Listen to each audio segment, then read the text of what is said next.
pag-uusapan muna, mag-aaralan natin sa umaga ito ay dahil tayo ay nagsisimula na sa Bible study po namin, kami ay nagsisimula na sa workers training. Nag-aaral na nga po ang ating mga kapatiran, may mga lesson plan na sila. So praise the Lord. At ang ating pong topic sa umagang ito ay tungkol sa pagiging isang good leader. So nag-start na tayo ng workers training, kaya patungo tayo sa isang good leaders. So kami na mga tumatayo ay tinatawag na leaders. So kayo papunta din doon. Hindi lang basta ordinaryong leaders. So tayo po ay binibuild ng Panginoon sa pagiging ang gusto niya po ay isang mabuting leader, good leaders, quality leaders. So, handa ba tayo maging good leaders? Amen! Amen! Sa Panginoon po kayo, amen. So, sige po, tayo po ay ihanda na natin ang ating, bilang isang good leaders, dapat may armas tayo. Ang ating Bible, so yung kaya pa magsulat,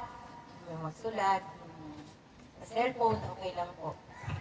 So, ang teksto po natin ay sa 1 Timothy 4:12. Unang Timoteo 4:12. Isang verse lang po ito.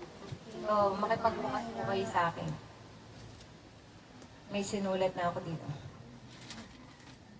Medyo bandang hulihan. Unang Timoteo 4:12, verse 12. Nakita na po. Amen. Sabi po dito, Timothy, ano te? 4 verse 12. Ano, lolo?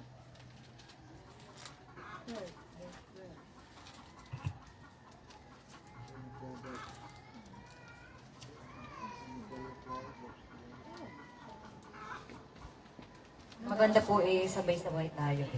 Hintayin natin yung iba. 4:12. Kita mo na, Ate B. Amen. Okay. Sabi po, huwag mong hayaang hamakin ka ni numan dahil sa iyong kabataan. Sa halip, sikapin mong maging halimbawa sa mga mananampalataya sa iyong pagsasalita, pag-uugali, pag-ibig, pananampalataya, at malinis na pamumuhay. Ang ganda, di ba? Ulitin natin. Huwag mong hayaang hamakin ka ni numan dahil sa iyong